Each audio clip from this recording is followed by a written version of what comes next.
we will start with talking about one of the most important complication, peripheral neuropathy. Peripheral neuropathy is a very famous name in medicine related to many diseases, especially in diabetes, especially uncontrolled diabetes. First of all, what is the definition of peripheral neuropathy, and what is the most important symptoms related to this condition?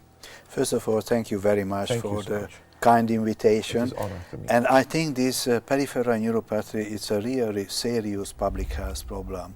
If we just see the numbers, in Egypt, we calculate that's around maybe 8 million, 7.5 million diabetes patients, and many of them, maybe 60% suffers from neuropathy, and many of these neuropathic patients finally has a painful neuropathy. So it's a very large number. On the other hand, if we think about fibromyalgia, maybe we will later discuss it in a little bit more details. It's a quite bad disease. Huge number of patients suffer from fibromyalgia. But if we go further, for example, to low back pain, many patients suffers. I don't speak about the sciatic nerve herniation because that's another big problem. Carpal tunnel syndrome. So if we put together all of these numbers, I think you agree with me, we are speaking about a real public health problem, and many people in Egypt, but all around the world suffers from these diseases. But what's the most important symptoms?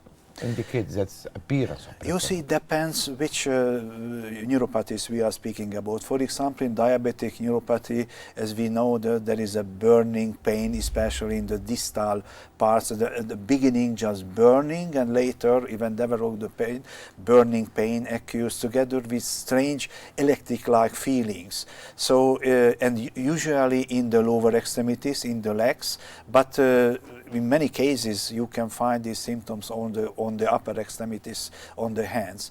In the case of low back pain, as the name shows that, there is a pain in the lower part of the back. It's usually related for the sittings, drivers or computer people. Whole of the day they spend in the same position, so therefore exercise is very good.